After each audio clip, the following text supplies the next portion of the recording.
Let's pretend it's the end of this whole ugly story. We vanquished the foe and we triumphed in glory. There's nothing but rainbows and blue skies ahead. Hallelujah, amen, it's the end. We threw off the yoke and we broke all the shackles. We tore down the walls and we burned down the castle. The oppressors all scattered and naked they fled. Hallelujah, amen, it's the end.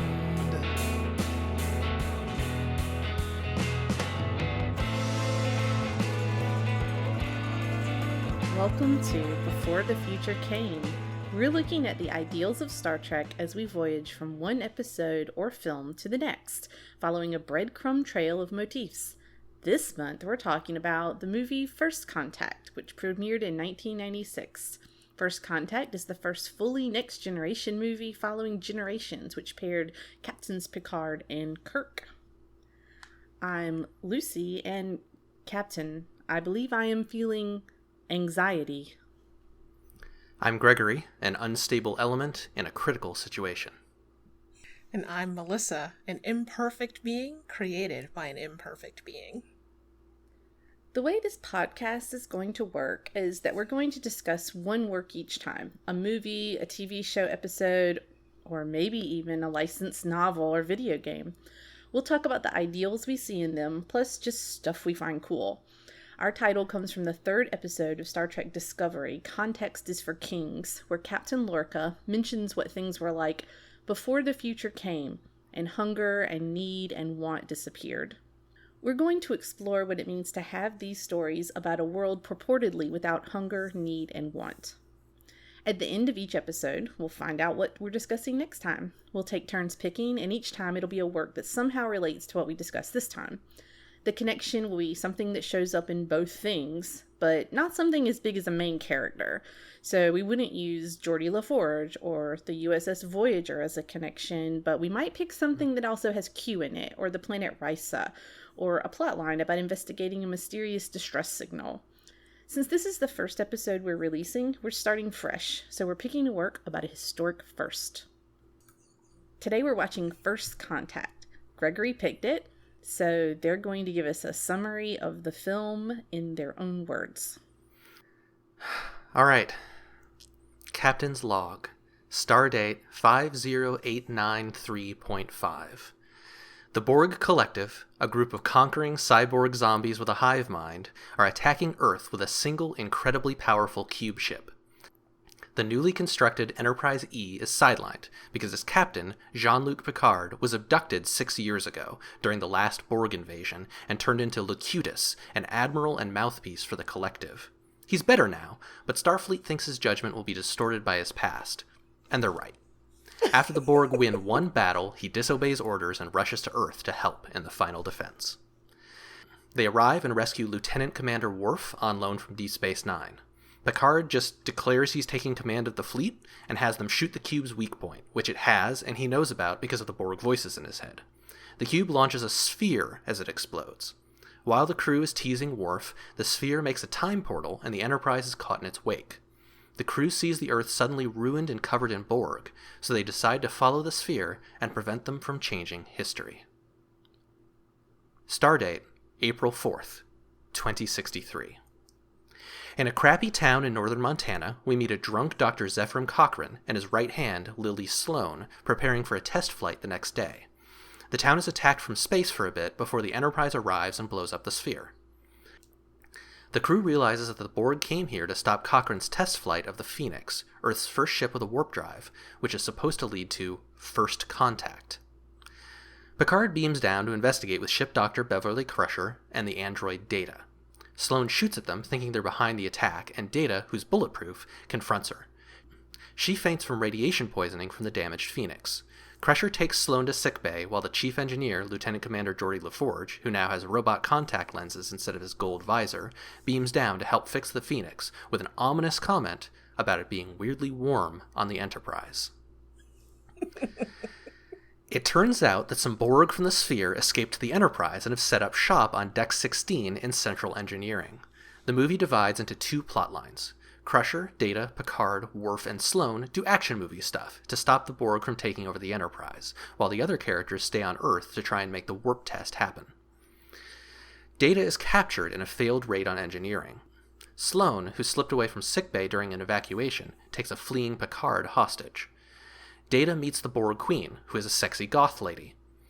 Picard shows Sloane the Earth from space and wins her trust. The Queen grafts skin onto Data's arm and then blows on it sexily, which seems to make him come.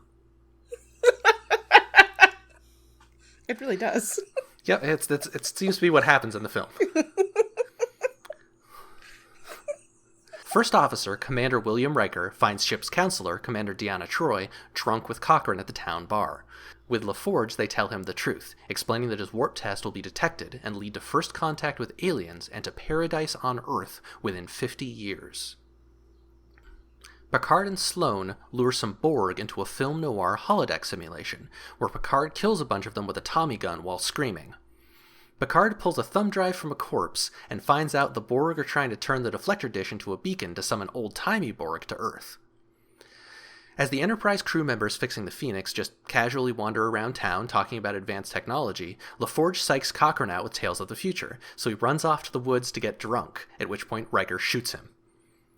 Picard, Worf, and Lieutenant Hawk go on a spacewalk to detach the deflector dish. I haven't mentioned Lieutenant Hawk yet because he has big gonna get assimilated energy. Anyway, they get attacked by Space Borg, and he gets assimilated into a zombie, and attacks them and gets killed, but they manage to jettison the dish. Data is getting more and more gross human skin of unknown origin grafted on his body. Wait, you thought it was gross? For human skin, yes, it is gross. It's got weird ragged edges and stuff. And whose is it?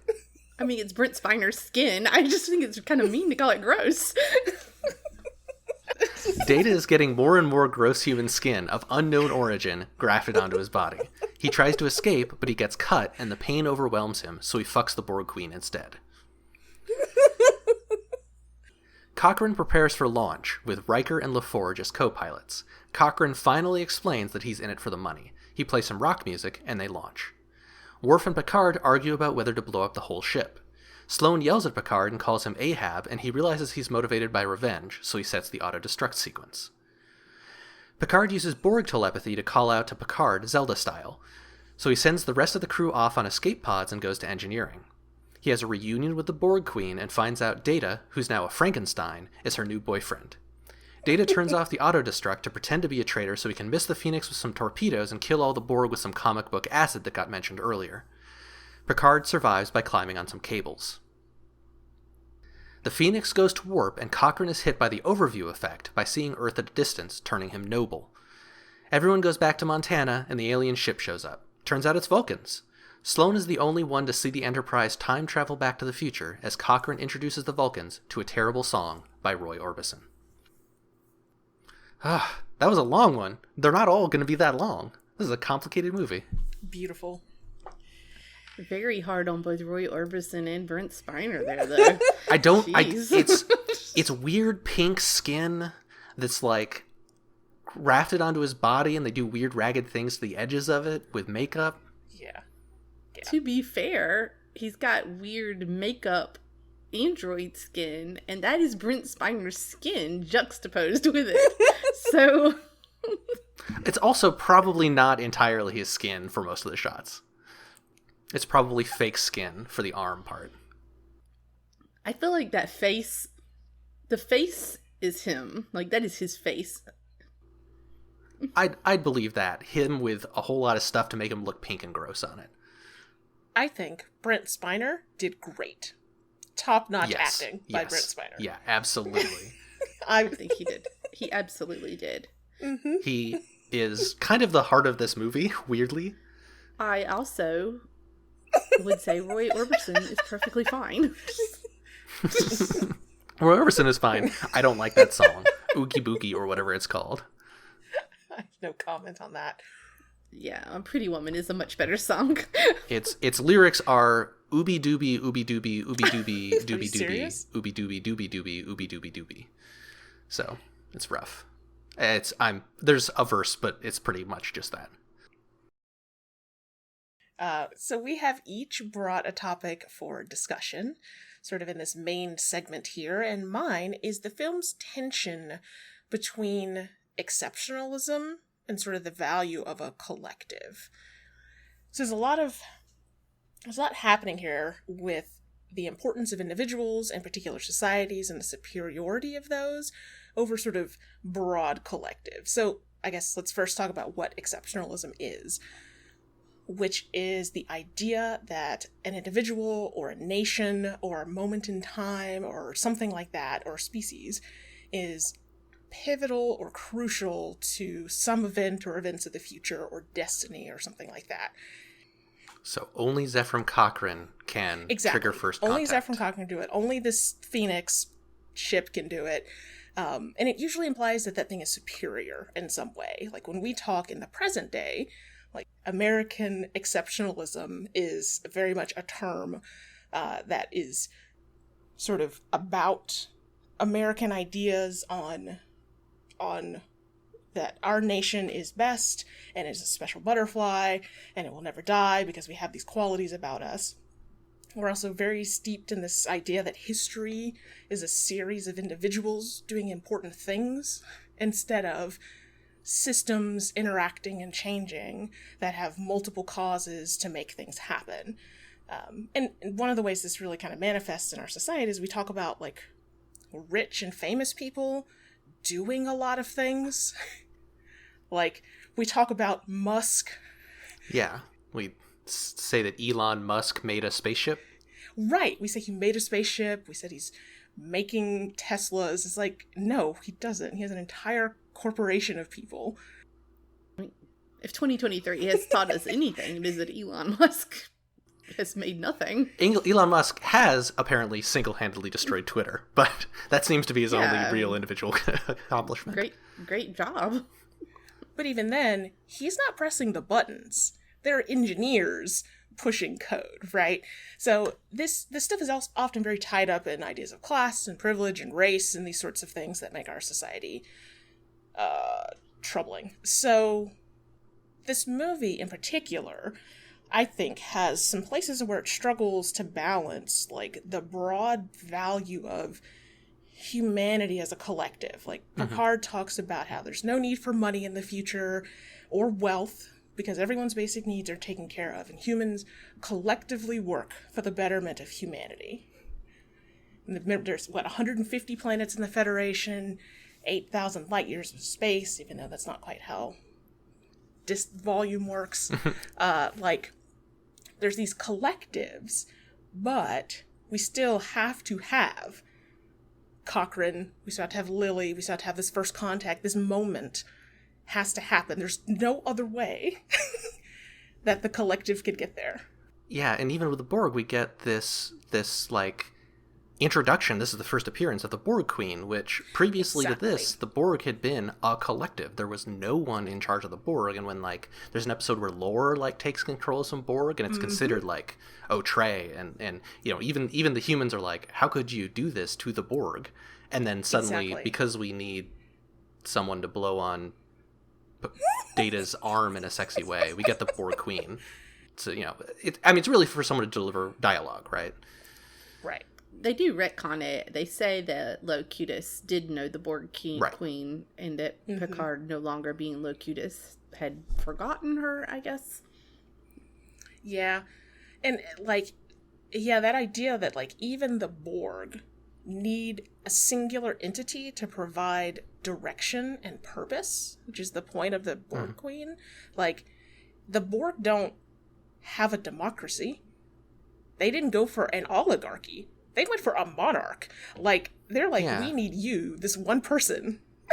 Why did they go that route? When they have all the advantages of near instantaneous communication, etc., right? There's all these things in place that the Borg could stay something like a collective and decide upon direction, and yet they can't. And so, like, Picard having to be present for this entire thing at all, they came all the way across the damn universe. Like, they were at the neutral zone, and they scooted all the way to Earth just because Picard's information, Picard's knowledge, which, honestly, not the most crucial, really. Like, I get why he wanted to be there, but like, I mean, it turned out to be crucial, but it was pretty sus. I mean, it was pretty sus. Like, I have to be the one to be there. It all sort of feeds into this problem that I think Star Trek at large has, this tension, less of a problem, more of a tension between, you know, that acknowledgement that the Federation is a collective of worlds and societies, but also we need these specialists performing colonialism to make it happen, to push the technology, to get the workers where they're going to do the thing, right? Like, there's this hyper focus on those moments and those people. And you see it in every time travel episode and movie. And really, I mean, part of it is television, so there must be a cast that you give a shit about. You need the characters. But, like, yeah, there's, for most of the series, is the Federation headquarters is on Earth, and most of the people in Starfleet are human. And you just that's just kind of the way things are, and things are centralized in a way that's kind of contrary to what the characters say about what the Federation is. Exactly. I think it is, like, in some ways it's because, you know, it's narrative, right? And that's, you know, that's what people say, is that humans are storytelling animals. And so it's, I think some people would argue it's sort of our inclination to make characters, right? When we imagine history, we're imagining it as a story, and so there's characters. But I would point out that there is a juxtaposition to that, and that would be sort of the Asimovian vision, like, of psychohistory. You know, yes. like in the Foundation series, where you still have characters, but Asimov so particularly, like, I think makes it clear that those individual people are not that important to history, right? It's just they're the lens through which we're viewing those events. And Star Trek, despite having, I think, lots of Asimovian influence, doesn't make that move, you know, to be able to imagine, like, the sweeps of human movement without being able to imagine those sort of individualized experiences as being crucially important. And the film kind of reaches towards that with Zefram Cochrane, who is like, they're like, hey, it's the hero Zefram Cochrane who's essential to the birth of the Federation. And he's like, I'm not. I'm just some guy who wants some money. But then he sees the Earth from space and turns into future hero Zefram Cochrane, basically. We never meet your heroes, right? Yeah. Because they go be drunk and try to grope you at the bar. Apparently, poor Troy. Also, Drunk Troy is pretty cute. Drunk Troy's a bad actor, but yes, but it's a fun comic moment. Like, it's not believable, but it's cute. I mean, it's believable. She's hot as fuck. But she's not acting realistically, I think. Yeah. She's acting in a comedic way. I'll just have to take myself out of any conversations around Marina Sirtis's acting. I think she's perfect. I have no notes.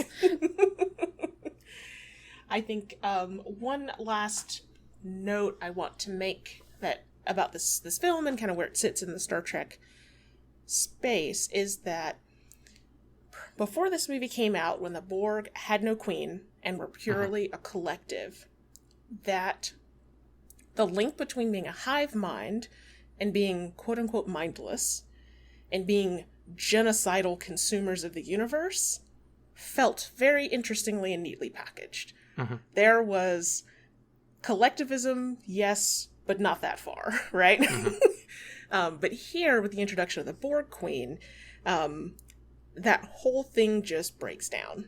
Because now you have just another despot with a big tin can that can eat people. And here we are again with another villain, but a woman, right? So I think, like, I'm not going to say the Borg Queen is a bad idea. There are interesting things they do with the Borg Queen. There's interesting stuff we have not seen, the three of us on this call, that they do with the Borg Queen that I almost dipped into. But I do think that it complicates this idea of the spectrum of collectiveness that Star Trek has set before in its various lines.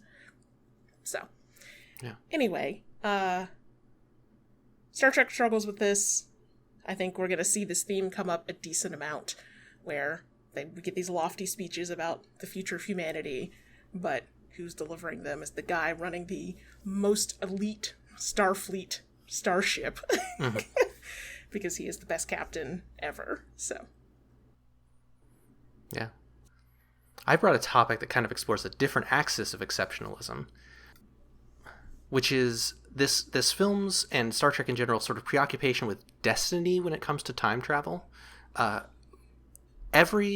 Basically every Star Trek time travel plot, including this one, has something has happened to time travel, something has happened to time, to history, and so when we time travel, we need to try and set things back the way they were, right? This is coming from, like, speaking of Asimov? Yeah, speaking of Asimov, Sound of Thunder? No, that's Roy Bradbury. Yeah, Ray Bradbury. Which is, like, one of the quintessential time travel stories, which is about a family who goes on a temporal field trip, a tourist trip to the dinosaur times, and someone steps on a butterfly and completely changes history and believes themselves as different, and this is regarded as horrific. And, like, I totally believe that you go back in time in First Contact, and if you don't stop the Borg take over. But the point at which the story goes, and also we need to make sure that this First Contact event happens, is sort of it's implying that we need things to happen the way they always have, because our world is the best of all possible worlds.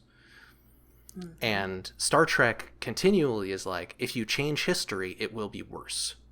Like, everything turned out the way it was supposed to be, and that's good.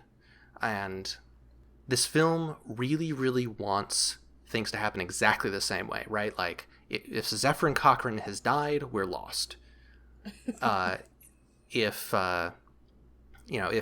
First Contact doesn't happen now, today, then something will be different and it'll be okay, right? Like, they could say, we'll save Zefram Cochrane's life and then leave.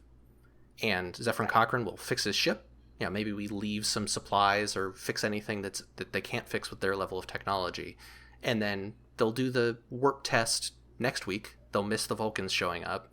But, like, eventually someone will notice that they've got warp travel and history will still happen, right? It'll happen differently. But, and, I mean, I understand the personal motivations for this. Like, Picard wants to be able to go back home and visit his brother in a vineyard, right? The Worf wants to get back to Deep Space Nine, and if time shifts so that Deep Space Nine doesn't exist anymore, Worf won't be able to go back and mac on Trill.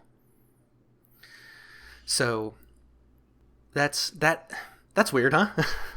It's weird. The averting a genocide is pretty quickly not the primary. Yeah. Like, as soon as they blow up the sphere. It's not the primary thrust of the story. Right. Yeah, it becomes about this sort of secondary goal, which, like you said, I get. Like, if someone were like, hey, let's do something before, that will potentially wash away the future, I'd have some thoughts and be like, well, but when you would think that for Starfleet and their mission and the things these people are trained for, that once they fix the genocide part, they'd go back to tiptoeing around time travel concerns, and instead they're so fixated. I mean, they had actually had a callback to the episode with Mark Twain. The reports of my assassination have been greatly exaggerated. And if you will recall, they're not big tiptoers around the time travel. This is true. So that is actually not out of character for any of these people. You're right. I'm struck by the fact that we have basically, and I'm skipping an entire season of Picard here, we have basically only 3 alternate parallel timelines in Star Trek, right, that are long running. We've got the core timeline, we've got the mirror universe that shows up in Mirror Mirror and a bunch of other stuff that's like, what if humans were evil? And so that's clearly worse. And then we've got the J.J. Abrams universe, which is essentially inaugurated by the planet Vulcan being destroyed at the start of the movie. And then there's 3 movies in that, and everything else takes place in this quote-unquote prime timeline. Strange New Worlds might be an alternate timeline. We'll have to see. It's doing timey-wimey stuff. But, like, Star Trek is saying, if a timeline is important enough to be differing from ours, it is either disastrous or the 100% correct one. Yeah, or you get the particular disasters like Enterprise C in yesterday's Enterprise, right? Like you get those sorts of things. Yeah, and there's not there's no discussion in universe among the characters who are ostensibly enlightened people. There's no meta discussion about what is happening on that front. About, like, maybe we should be okay with time not changing? Right, like maybe there's so many factors here, we should let it shake out. Like... Yeah, and it's weirdly not personally motivated, because when they destroy the Enterprise, they're like, it's totally fine for us to just live in secret and not just, live in this time and not go back to our homes. But it's horrible to think of our future never happening. They definitely, now you're making me realize, they never take a Marty McFly approach to tweaking out the past to be, like, better, maybe you can have a cool dad instead of a dorky dad, like, maybe on a larger scale, right? You could warn people about the Borg, for example. And make it so that you never get turned into Locutus. Or you could, there's all sorts of things you could do. You could just leave a note for Tasha Yar not to get sucked into that puddle and die. Like, there's all sorts of things you could do. Yeah. Yeah, you get the Borg Queen kind of sums it up when she's crowing her victory just before she gets killed. She's like, watch your futures end. It's like, the future's still going to happen. Yeah. There's still going to be a future. And at that point, the Borg have kind of failed to... The Borg are probably going to fail to summon more Borg here. Maybe they will, maybe they won't. It's iffy. Have to build but like, something, because the deflector... Yeah, they have to take over the... I mean, they've got control of the ship at that point, so maybe they do it. But, like, the future is clearly the future of the Federation as written. And that's weird. A timeline that things gravitate towards, but requires an immense amount of work to make happen. Yeah, it's weird. Yeah, I guess speaking of versions and possible versions of the future, the thing I'm interested in talking about was something that caught my interest early in the movie, and that is the sort of sub-theme or maybe motif that you might have noticed about fantasy visions that reoccurs throughout the movie in a lot of really interesting ways. It first caught my attention at the beginning of the movie. The song that Picard is listening to is Berlioz, who is well known for the Symphonie Fantastique, which the plot of that is about this sort of fantastic version of the world, sort of a creepy fantasy version. And then another musical connector is at the end, because the rock song that Gregory alluded to in their summary, it was Steppenwolf's Magic Carpet Ride, yes, which is also about that sort of idea about a fantasy, a fantastic, what is it? I like to dream. Yes, yes, right between the sound machine on a cloud of sound. I drift in the night. Any place it goes is right. Goes far, flies near to the stars away from here. That's Magic Carpet Ride by Steppenwolf. And the whole episode opens with a dream sequence, yeah, it right? does. Picard having this sort of... And his memory... I think it leaves us sort of unclear whether he is having nightmares or memories of his time as Locutus, too, right? Mm-hmm. I don't think the film particularly clears that up for us. Seemed like he wakes up once and then finds that he's infested with the Borg, and then wakes up again. Yeah. Mm-hmm. Which he seems to sleep sitting up. He sleeps in recliners and office chairs. I don't know, or divans or something. It's the odd. Most 90s television shit. Just people just perfectly propped up when they sleep.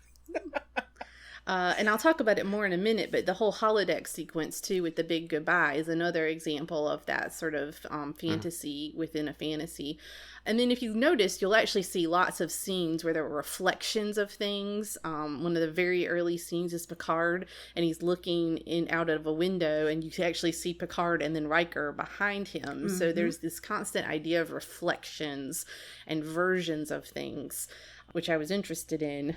So what I thought is maybe a useful way to think about this is with a really academic concept called figured worlds. And I actually broke out my dissertation for this shit, y'all. So, Nice. Yeah. Wonderful. It's got to be useful for something. So, part of it, and I guess I'll say this first, because part of it, and this really goes back to something that Lissa was talking about, is that tension between the collective and between, I don't know, something more individualistic in the movie. You know, I think that's a real tension. And this is kind of a way that was helpful to me to sort of resolve it, to think about, is this film saying, like, collectivism is not good, or is it saying something else, right? And I think it's tricky with the Borg in particular because of the Borg collective. So I want to talk a little bit about this concept of figured worlds. And I'm first going to give you a definition from Dorothy Holland. This book came out in 1998, only 2 years after Star Trek First Contact. Fun fact.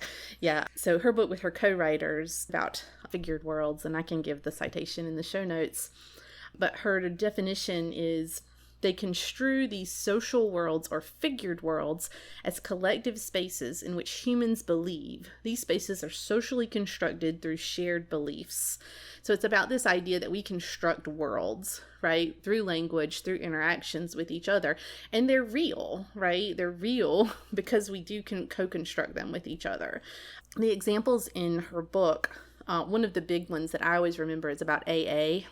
She tells the story when you get involved Alcoholics Anonymous. Yeah, Alcoholics Anonymous. When you get involved in AA, you learn to talk the stories of AA. So everybody, like when somebody begins in AA, they might tell a story that doesn't sort of match the story, but the longer you're there, the closer your story matches the kinds of stories people tell in AA. So that's one of her examples, among others. She's got lots of examples in the book. This is a sociology approach. And there's another key term that I want to talk about too, which she calls improvisation, which is improvisation is when you understand the rules of the social world, but you have to, in order to do something maybe that you need or want to do, you improvise around those rules. The example that she gives that's lodged in my brain is of a low caste woman in Nepal who the researchers want to interview. They're in Nepal. They're doing an interview with her. She arrives at the home of high caste people. The researchers are there staying with these high caste people, and they've invited her over for the interview, but she can't enter the home of the high caste people through the front door, and they're not there to let her in. So she ends up scaling the wall outside of the building and entering through the second floor balcony in order to attend her interview, the sociologist with Dorothy Holland. And that's improvisation, right? When you don't change particularly the social rules, but maybe you invent some new way of being within those rules and structures. And it's really useful for talking about agency. And I thought this, the big goodbye actually provides a little mini example, right? Because the holodeck, the world of the holodeck in this sort of, I don't know, what would that be, the 1920s? 20s probably, yeah. Like sort of gangster 20s that's from these books that Picard likes. So we see this world, and it's a social world where people know how to act, and even the Borg apparently understand how the world works, because Picard says, just act like this, smile, let's dance, right? Like as though that's enough, right, to convince the Borg that they're part of this world successfully, I'll note, in the movie. Right. And then in an example of improvisation, Picard uses the machine gun. And I'm watching that and I'm like, why would this work? Why would this work? Why would it work? But it does. It's an improvisation that Picard engages in this social world, in this figured world of the big goodbye. I think the in-universe explanation, I think, is that projectile weapons tend to work against the Borg. Like melee attacks and like projectiles work.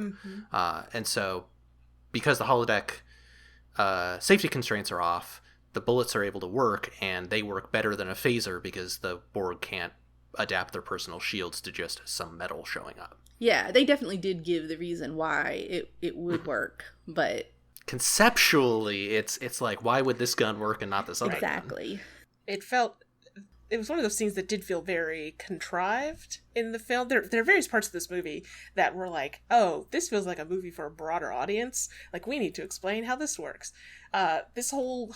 all the action movie lines, assimilate right. this. And this holodeck thing felt like, hey, we should have the holodeck show up in this movie. So let's do this, and conveniently the constraints will be off, and we'll switch chapters partway through, and like, anyway, yeah, that whole stretch was odd. You're welcome to all fans of First Contact. I've redeemed this scene personally all by myself because it's actually a part of the larger project of this film, which is about conveying these figured worlds. And I do feel like it offers in some ways a little bit of redemption of the Zephyr and Cochrane storyline too, because it actually reminded me a lot, the interactions that Geordi LaForge and Riker were having with him. There's a episode of a podcast called Invisibilia where they talk about belief and the power of belief, which I think ties into figured worlds as well. If you believe in something, you really have an influence, like you impact other people. And, you know, they believe in him hard enough. You know, Geordi went to Zephyr and Cochrane High School.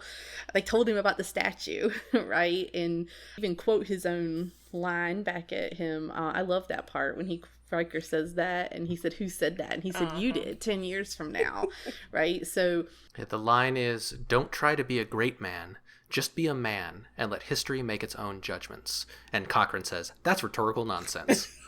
Well, he says, "Who said that?" Oh, yes. Yeah, no, you're right. He says, "That's rhetorical nonsense. Who said yeah, that?" And it turns out it's him. You did. So, and I think, though, that's like that's what it is, though, right? Like, they have called into being this kind of social world, right? Where they go to space, where they're able to do these things and be a part of this universe, which I think, you know, Lissa really aptly pointed out the ways in which it falls apart in this film, but also the film, I think, really holds on to that as well, right? This is the world, right? This is the world that we're a part of. And that figured world of Star Trek, I thought, was really strong in this film. And the people's belief in it, right? And belief in it as a possibility was so important. And I think that's why we have so much about fantasy and visions and like what is real and what is not real in the film, because I feel like I think it's really a strong argument for agency, but agency within collectivity, right? That because figured worlds don't operate, it's not an individual, right? If you go to an AA meeting, it's not like, you know, you individually are doing AA. You're a part of a group of people who are doing AA. Or her other example is romance novels. Or in the movie The Big Goodbye, everybody's dancing. Everybody's got a weird nose, right? Or a machine gun. Like, it's a part of the world that you're experiencing. And so I feel like this film is saying, if we all believe hard enough, right, in this version of the future, in this version of what it is to be a person, then it's going to be real, right? And I found that, I don't know, I like that sense of agency as a collective that it offers to us that's outside of what the Borg offer. It's a real sense of collective group agency. Yeah, there's an interesting line that I've got bolded in my notes that I think backs up what you're saying, which is kind of at one of Picard's lowest points. This is when he's out on a spacewalk. It's before he's gotten that really cool speech from Sloane where he realizes he's out for revenge, and he's walking with Worf and Hawk on the hull of the Enterprise, and Worf is seasick or space sick, and Picard says, "Try not to look at the stars. Keep your eyes on the hull." And at that moment, the whole screen rotates 180 degrees so that they're no longer have their heads pointed down, but have their heads pointed up and are walking on firm ground. And like, that's a moment where like Picard is saying, don't believe in visions, don't imagine, don't look at, he literally says, try not to look at these stars, which is saying, don't have a fantastical imagination, just look at the material problem in front of you, keep your eyes on the hull, keep your feet on the hull. And I mean, on one level, he's just saying, don't look down. But on another level, like, this is Picard at the movie portraying him at basically his low point, saying, don't believe in anything. Mm-hmm. And then when he comes to believe in things like friendship and saving people is when he's able to overcome and defeat the Borg. Yeah. I love that. Yeah, and when we look at the collective vision of the Borg, their vision is to be perfect, become perfect. Actually, quite unclear whether they are perfect yet or are working on getting there, right? Like, that's I think they're pursuing perfection. Yeah. There's a line by Data where he says, believing one to be perfect is often the sign of a delusional mind, which is a reference to Lore, his brother Lore, who thought he was a perfect android. Yes. And so Data has experience with an artificial or semi-artificial life form claiming to be perfect. Right, and there's a brutal simplicity to a drive for perfection that falls apart every time. Like, that is what falls apart about the Borg. That is perhaps why they had to have a queen. They had to break their own idea of a collective in order to have an individual stand out. And what the Federation, etc., what everyone who is in a Borg has as a collective imagination is so much richer and more complex. Whereas one would think, if someone were to say, we'll bring you into the whole, you will become part of us, aren't we a great collective? In my tone of voice at a sentence, not automatically a terrible thing, but we like collective thoughts in certain ways. But when it becomes that sort of flattened and distilled and unimaginative, we have no idea what they think perfection looks like, except partially cyborg, partially organic. Yeah, they're hegemonic. They are everyone should be one normal, which is weird cyborg zombies. And so what really pleased me about the film was the nuance in dealing with the idea of collective action or collectivity. Because, I was really concerned about that. Like, one of the few things I remembered about it was that there were Borg in it. And I was like, oh no, what are they, because in a way it's kind of like saying, oh, let's not do a communism, we don't, want to be like that. But this film wasn't saying that at all, right? It was saying like a sort of monarchical, a hierarchical, monarchist? I'll say that, a hierarchical authoritarian version of collectivism, of lockstep, is not acceptable. But a collectivism that is born from like a shared imagination and vision of the future is worth striving for. And I love that. That's one thing I love about Star Trek. With the main topics covered, it's time for a quick lightning round of the interesting things we spotted. So, one of the interesting things I spotted, and there are a bunch, like, there are all sorts of really cool little cute things here for Star Trek fans, but from a sort of an interesting I spotted was, we talked about it a little bit, was how loosey-goosey they are about contamination of the timeline. As much as it's like, we have to have the Federation, there has to be this first contact, whatever. But imagine, like, I would say maybe earlier Star Trek and their fixation on preserving knowledge. Don't touch anything, don't leave your fingerprints behind. But here we have the temporal prime directive and stepping on butterflies. Right. And instead we have Geordi stepping onto this missile. I guess that was the Phoenix he was walking on, and it's a real missile silo that the Phoenix is in. And he stands on it dramatically, and he's like, "You will be looking in this direction and reaching for the stars." And the statue, this 20-meter statue, we're gonna put up, this unreasonably tall statue, like, they're just giving away the farm. They're quoting him things he's going to say, which now, of course, he's going to say them, and he'll be quoting them, quoting him. Guys, we should build this high school. Right. They're fixing part of the Phoenix with 24th century technology. Right. Barclay shows up in a brief cameo and is like, should I repair this coil with such and such casing? And it's like, the correct answer is no. Right. Because then you'd be giving them our technology. Right. And I just thought it was funny and weird. Like, it felt inconsistent with some of the I will say, stated philosophy, because as Lucy mentioned, these people are messy as hell when it comes to the timeline in reality, right? Oh, yeah. Like, just go rewatch that Mark Twain two-parter and you'll be like, oh, these are some messy bitches. yes. There's the implication maybe that, like, the universe itself tends to restore things back towards the Star Trek timeline. Yep. Because, like, surely there's a record in the history books somewhere of who went with Cochrane on that flight. And, I mean, Lily Sloan will play along, right? Because she knows everything. Yeah. Presumably she was one of the co-pilots. There's another seat there. Who was supposed to be in that seat? And did they tell that person? Maybe they died, but like, then how do you explain that? Right. And this makes me want to dust off my memory on the Guardian of Forever, who I feel like might have some degree of control over these things in terms of nudging, but I don't remember enough.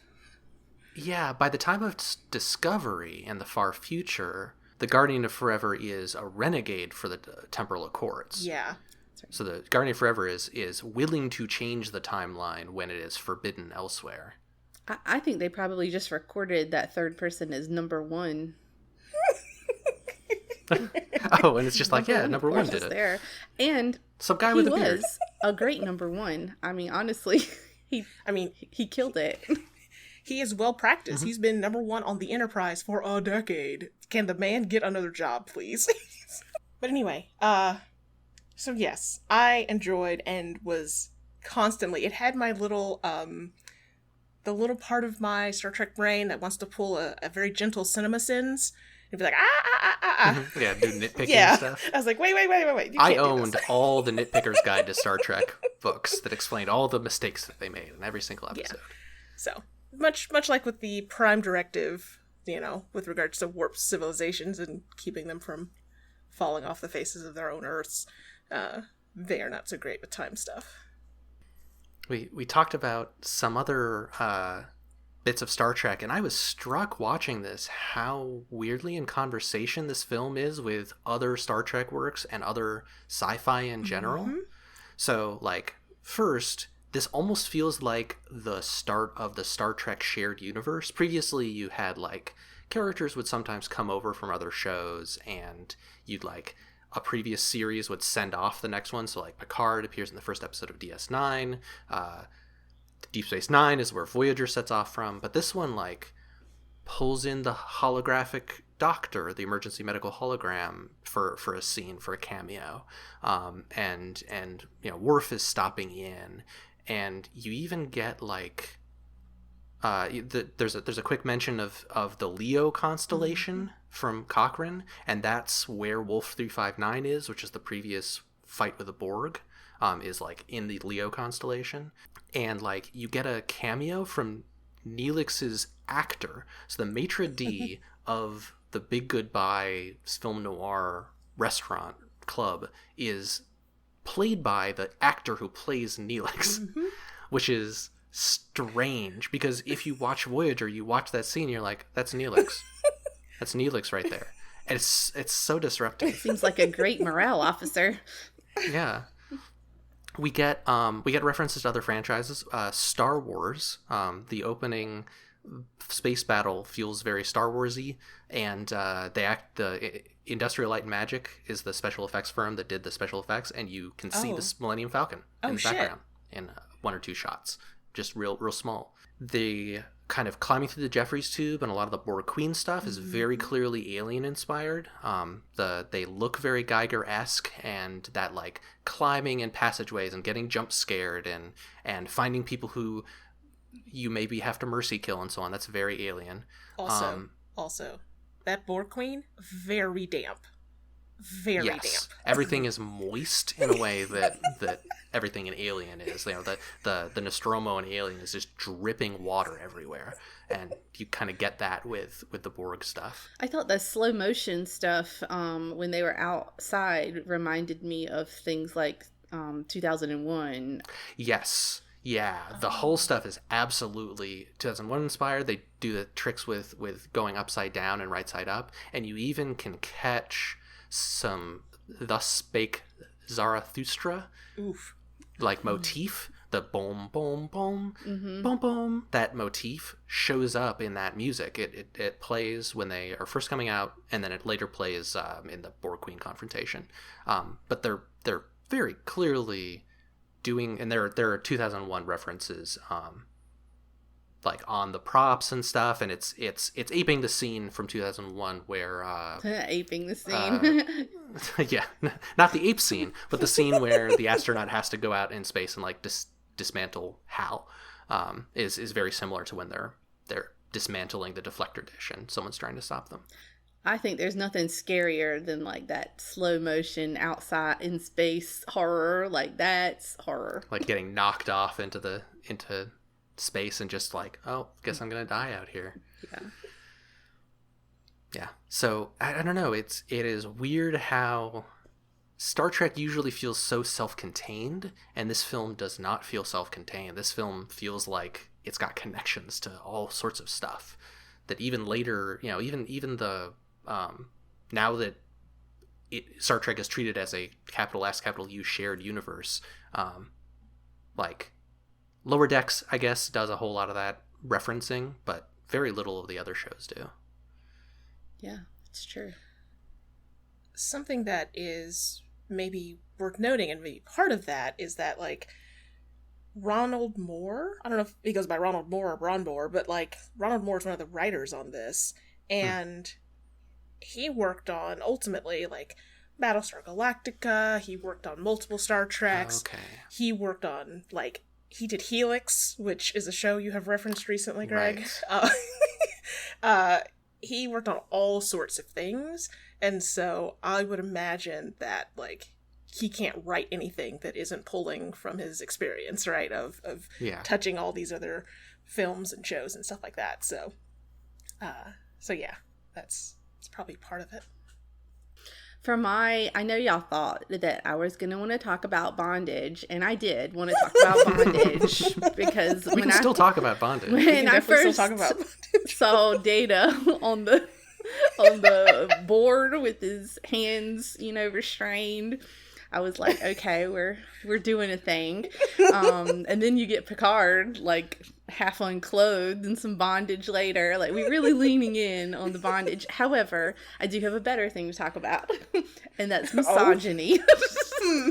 Okay. Misogyny is better than bondage. You've heard it here first, Dr. Arnold. Oh, God. I think it's worth talking about. I think the saving grace of this film is Alfre Woodard, because if she were not rocking it as Lily, this would be terrible. I think Crusher and Troy are criminally underused. I think this is a constant complaint in the movies anyway. Like, they're just there. And I think it sucks hard. But I think the thing that really made it real for me was the revelation of the Borg Queen's motivation is to find a boyfriend. I'm sorry, but come on, could you be power hungry or something? But you're looking for a boyfriend. It's exhausting. I mean... Yeah, they frame it in some flowery language, but yeah. She says specifically, that was the whole goal with Locutus. A counterpart? Is that the word she uses? Yeah, she says counterpart. Actually, her other half. She actually has that. Speaking of allusions, she does an allusion to Macbeth when she says something about a partner. Because Lady Macbeth, reading a letter from Macbeth, it reads, "To my dearest partner in greatness," and I think there's a clear reverberation of Lady Macbeth in her character, which frankly is even more misogynist. So, I mean, I wanted her to be a villain, with motivations toward villainy, to, assimilate shit or something. And for it to be this just banal, like, my mind was blown, honestly, in that part at the end. And that also, and I love the sensual stuff, like the blowing on Data's arm. I mean, I fucking love that part. I hated how she was like, "Was that good for you?" Like, fuck off. Like, because it's like, it is sexy, right? Like, it's sexy. Why are you making it, like... performatively sexy? Like, I hated it. I hated, like, I did not... Her character is irksome. And I think primarily it's because of that motivation. I think the revelation of her motivation was bad. And then when juxtaposed with the extreme poor use of Troy and Crusher, I think it's bad. I think the character of Lily is very strong. And Woodard is an excellent performer. So that is helpful. Something that I was struck by when writing the summary is that, so Lily is kind of how she is referred to almost universally in the movie. Her name is Lily Sloan, and Cochrane gets called Cochrane or Dr. Cochrane. Most of the other people get referred to by the surnames, but Lily and Jean-Luc call each other Lily and Jean-Luc, and like it's weird that like this woman is presumably also a doctor or maybe a grad student, right? She is the right hand of Zephram Cochrane, who designed a warp ship, and like she's the one who's on site to evaluate the damage and so on, and yet kind of her role is just to be like the person who doesn't know anything. I mean, it might also be some misogynoir here, because like she is a black woman who is cast as like this strong, like physically strong character who's able to do the action movie stuff, and then also like is able to give a good talking to the white dude who's gotten carried away. I love the character, but I think that she's also reflects this weird like trouble giving women roles that are just the woman being cool. If she had been a less powerful, I think, performer, I think it would have been even much worse. I think she brought a lot to the table that maybe the script did not. A lot of nuance. She obliterates Jean-Luc Picard with 5 words. There's this whole Captain Ahab, Moby Dick thing where she's like, you're like Ahab, and he can just quote off the dome random line from Moby Dick, and she's like, what? I haven't read it. But she goads him, he goes into a fit, he breaks the display case, and like the scene's over. He's like, get out of my sight. And then she like wanders over, touches the ships, and is like, you broke your little ships. And he like just shatters as a person and reforms into like, oh, you're right. I am just I have monstrous motivations towards revenge. It's a great exchange. So something that I loved about Lily that might also play into the misogyny of the film is the way that this woman screamed, like I do when there's a bug in my house. When she saw, it was the best. I felt it in my soul. She's afraid of the Borg. The Borg are scary, and she's afraid of them. She's so also scared when the door opens to show Earth. There's 2 different moments in this of people getting the overlook effect, where you see the Earth from space and suddenly have a vision of your own insignificance. This happens twice in the film, but she's like scared of falling out into space. Picard touches the screen, and Sloane like screams and recoils back from the force shield, going bzzz. So on the one hand, why does she have to scream at things? But also 1,000% relatable. She's having human responses. She's having real responses to these scary things. Yeah. I also just want to add, maybe I should have said this earlier, but also about the Borg Queen, the fact that Data tricked her like that. Yeah, he tricked the person who gives you telepathy and hooks your brain into hers so that she can understand everything you're thinking.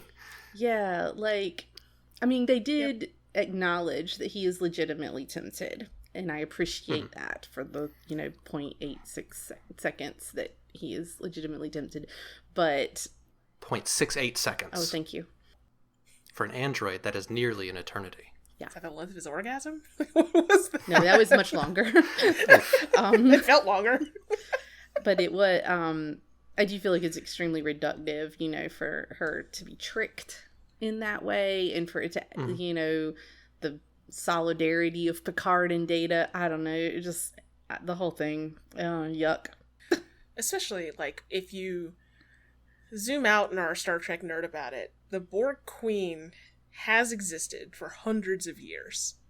hundreds of years, reincarnated when needed, protected. You think in such three-dimensional terms. How small you've become. You learn in Picard, I think, that the Borg Queen can sense the collective through other branches of time. Like, and Data is like... The android who learns to lie during this movie. Yeah. Is like, assimilate this. Like, what? He said resistance is futile. Resistance is futile. The other one was assimilate this is Worf. Yeah. Yeah. That was completely fine. I have no notes. I think it was corny as shit. Yeah. I love Worf. So, in addition to the deep stuff, we're also big Star Trek fans. So, let's head to 10 Forward to talk about the stuff we geeked out about. I'm going to start with LeVar Burton's face, because when I saw it for the first time, I made a little ee!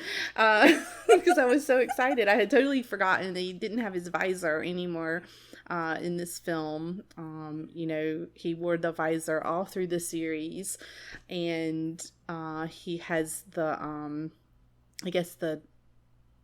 devices on his eyes now, and they actually are cooler than regular eyes because he can see heat and stuff. So quick question. Do we think those are robot eyes, or do we think that he has contact lenses in universe? I believe them to be robot eyes, but... Okay. That's how I read it. I thought they were implants or eyes, yeah. Yeah, and he, there's at least one episode where he takes the visor off. There's several episodes where he takes the visor off, and his eyes are normally, his birth eyes are milky white. Yeah. So, correct. Yeah. Anyway, I think LeVar Burton is wonderful. Longtime Reading Rainbow fan here and lifelong reader because of LeVar Burton, who I continue to adore today in 2023. So shout out for getting to see his beautiful face and him getting to be Geordi without having to wear the visor, which my understanding was really uncomfortable for him. So yeah, I was just super thrilled. He tried to get them to do that for Generations, the previous movie, and it didn't end up working out. So I'm glad he was able to do it here. Yeah, I love it. My brief fan thing is that Data is still out here 10 plus years into working on the Enterprise, still asking basic ass questions about why humans do things. Why did you touch the Phoenix? Oh, because it makes it more real. It's like, puts his hand on it. How long stay you, Data, asking dumbass questions? We didn't even talk about the touch metaphor or motif running through this. Yeah. Data's like, it's human to touch, and then he gets skin put on him, and then when he ends up saving everyone, his skin gets burned off, and so he's giving that up and all that. What I would love to find out is that all this time, anything after, let's say, second season of Next Gen, because Data was a serving, officer before the Enterprise, right? After second season Next Gen, I want each of these questions he asks that are really, really basic things about how humans experience the world, I want him to actually be collecting survey data. I want it to be the 5th time he's asked a different person and is collating responses, instead of so many years after knowing these people who keep models in their office and on their desk, and they probably have fidget cubes, and my man plays instruments. He's met Cisco, who is constantly fondling a baseball. And asking, why do you touch things? Come on, man. I mean, Data fucks. Data fucks! And he's like, why did what's you the touch point it? of touching? He's fully functional, but that's not the same thing as fucking. Well, he found out. And I think we all know that. I don't know that Yar can have sex with someone and not fuck, so I'm pretty sure Data also fucked there. I am pretty sure that Yar fucks. I'm not sure that Data fucks. Now, maybe Data fucked the Borg Queen. Definitely happened. Definitely that happened. Yeah, for sure. Well, she fucked him. It's unclear how it went the other way. I mean, metaphorically. I, as someone who struggles to recognize and name emotions, I deeply relate to Data in this movie when he's like, "Oh, anxiety, this sucks." Like, yeah, it does. And then the dream of just being able to Let him just turn it off. He did have to nod his head a certain way to turn off the emotion chip. Sometimes Star Trek is so 1960s. It's delightful. Yeah, the way that the deflector dish has this big cable that finally has to be cut in order to stop it from sending its thing is interesting. All the like prop and costume work and stuff in this movie I really like. This was one of the last Star Trek movies before there was heavy use of CGI. I feel like Insurrection probably had a lot more CG in it, and everything here is like really manual and cool and chunky. There's a scene where they're like, we need to get into engineering, we're gonna do the manual release, and they like open up a panel, get a lever, and they pull it, and it like breaks off because the door is Borg locked somehow. And it's like that that wouldn't happen, right? If someone's broken a lock, it doesn't make it so that the handle is weaker. But also, like, yeah, that is what happens, right? You pull the handle and nothing happens. It's just not connected anymore. The Borg outfits are very like chunky and physical, to the extent that like you can recognize like which museum store they got the various kit bash parts from. Like there's one real prominent thing in the spacewalk scene where the Borg has like a shimmery eye that clearly just has a holographic sticker on it. It's just one of those stickers that like you put on your notebook when you were a kid. That's like cool and shimmery and rainbow. It's just there. But like all of the Borg outfits having chunky parts to them. The costumes are all like quilted, fabric-y. All the people in Montana, the Cochrane's group, which that town looks post-apocalyptic to me. But I don't think it is. It is. Like, it's post-apocalyptic in the sense that it's post-World War III. But like, I don't think this is a survivalist encampment. I think Cochrane's got funding from somewhere, right? Like Cochrane's doing a research project. Yeah. You mentioned the quilted outfits. I just wanted to give a little teeny shout out to Picard's grandpa vest because I was very charmed by it. Oh, I want to point out LaForge's boots. When he steps up on that ship to be like, here's what you look like as a statue, his boots are the most practical shoe wear that has ever been in a Star Trek show in 75 years. I didn't see them. Are they like New Balance ass? No, they're boots? like big and thick and chunky, and they lace up, and they look like fucking boots that someone who works and is doing labor would wear. It's they're not shiny ship boots. They're not like fancy footwear. Like, their clothing is way too clean to be fitting into this post-apocalyptic Dust Bowl setting. But his boots, on point, 100%. I want to see Geordi in those boots all the time. It's great.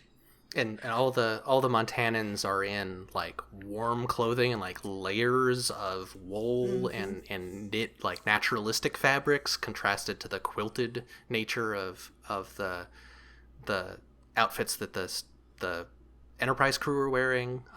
There's carpeting in the Enterprise E that's really it's noticeable in the weird action scene, which has like Doom sound effects going off in bad slow motion. When Data gets kidnapped, like you see the carpet scorched, and then like the Borg stuff slowly taking over.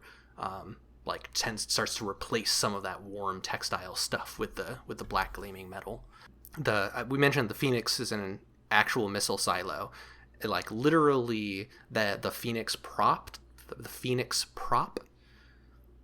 is sitting on top of a decommissioned nuclear warhead.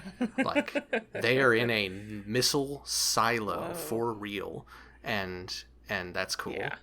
The chunkiest bit, my favorite little bit of prop work in the film are the controls to release the deflector dish. which might be a reference to the controls for the Genesis device from Wrath of Khan, which has a similar, like, metal pops up and then you have to push it back in and do controls. But, like, in order to make this deflector dish release, you have to, like, do a bunch of keypad stuff and, like, enter some codes, and then you grab this, like, big chunky handle and pull this like metal disc out, and then, like, rotate it 45 degrees and ka-chunk, put it back into a different slot, and that, like, releases the pins or whatever that hold the deflector dish on. And, like, that bit of prop work is, like, they built that. There's a real heavy metal, I mean, there's probably one and not three, but, like, there's a real metal thing the actors are moving ka-chunk to make that happen. And, like, for a film which is very flashy and interested in, like, time travel and history and illusions and dreams, and having, like, everything very grounded physically is really cool. Does anyone have other stuff that didn't get pulled up? I have one little thing, since I've been on a Data kick. I have in my notes that Data is kidnapped at 36 minutes into the movie. And we can... I will only say that initial credit sequence was almost 3 minutes long of just names flying by the screen. So subtract that off or whatever. 36 minutes, Data is kidnapped. Nobody asks about his ass until 1 hour, 24 minutes, and 30 seconds. Everybody's like, he's fine. Is that nobody cares about him until he does his Zelda telepathy into Picard's head? It's like, come find me. No one cares. He's out here getting his arm blown on. Like, as far as my notes have, no one's worried about Data particularly. Yeah, no one's like, oh, Data died. That's bad. No one's worried that the person with the encryption keys is caught by the Borg. I know we talked about it early on, but Brent Spiner really is very good. Like, that scene when he gets hurt for the first time, like, I thought his performance was just really strong. Like, is outstanding. He's like this cool badass. He's like, I'm bulletproof. I showed it earlier in the film. And then, like, it just looks like he gets... I mean, the cut's decently bad, but it's just like a graze. Like, he dodges this swing of a Borg claw or something, and it just, like, clearly just catches him in sharp pain. It's a great moment, like, well performed. And him trying to rip the skin off is rough. Yeah. I'll just shout out probably my tiny little favorite thing in the whole thing is in the very beginning when Worf shows up on the Defiant and is trying to do a thing, and Picard is all like, no, I'm here to fuck up your plan one more time. Because you know how always on Next Generation, Worf comes up with a plan and Picard says, no, that's not what we're doing. Like, every single time. And so they have to put it in the movie. Worf has a plan, no. Solid. I guess my one little note is that the Vulcan ship, so I think this is a reveal, right, in the movie, that the first contact of Earth was from Vulcans. I think it's treated as such. Like, they don't say Vulcans. They're like, aliens show up. They're not like aliens from a planet called Vulcan. And so, like, when the Vulcans step out, I feel like is the first time in the film, at least, we get like, oh, it's Spock's people. I feel like that was already part of the historical record, but I'm not sure. Yeah, I'm not sure. I mean, for all I know, I read it in a Star Trek book, right? Like, yeah. Now I don't know. Damn. But their ship is cool and, like, is both Vulcan in feel. It's triangular, but it also kind of looks like a flying saucer, which is neat.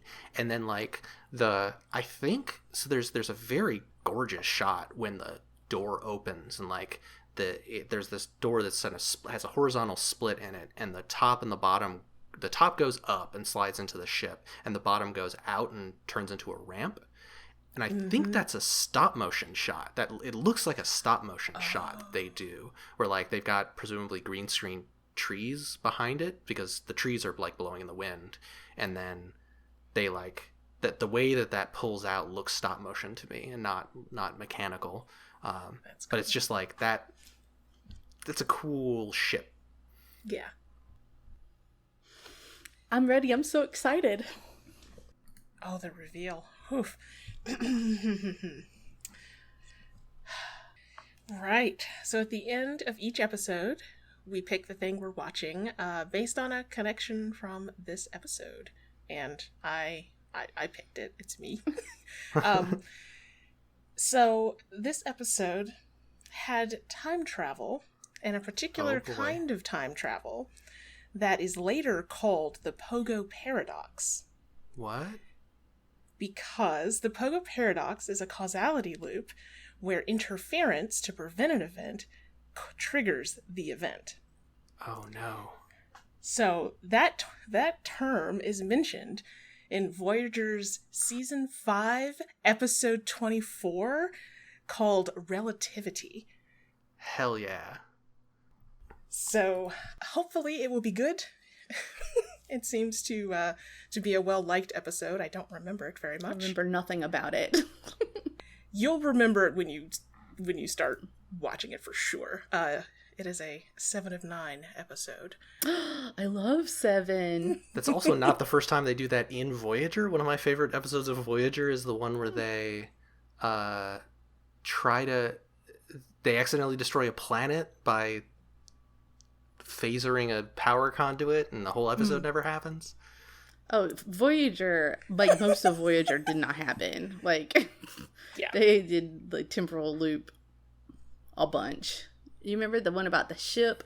It's one of the ships is not right. Hell's ship or something. One of the ships is not right is also the premise for a lot of episodes of Star Trek. We've spent the last month saving our thoughts on this movie for the pod, and it's going to be so hard not talking about all of Voyager's time travel stuff for the next month. Oh my god. So yes, and it is, it can be found Paramount Plus, any of the places where you can find Voyager to be watched. So next time we'll be discussing Relativity from Voyager Season 5 on Before the Future Came. You can find links and show notes at beforethefuture.space. If you have questions or comments, comment there or write us at onscreen@beforethefuture.space. I am Melissa Avery Weir, and you can find me at urson.net or on Mastodon as melissa@urson.life. I'm Gregory Avery Weir, and you can find my website and blog at ludusnovus.net, or you can find me on co-host at cohost.org/GAW. And I'm Lucy, and I blog at intertextualities.com. Our music is Let's Pretend by Josh Woodward, used under a Creative Commons Attribution 4.0 license. Thank you for listening. I think that turned out well. We'll all live happily ever after, surrounded by butterflies, children, and laughter. It's a fairy tale story, so let's just pretend. Hallelujah, amen, it's the end. Happily ever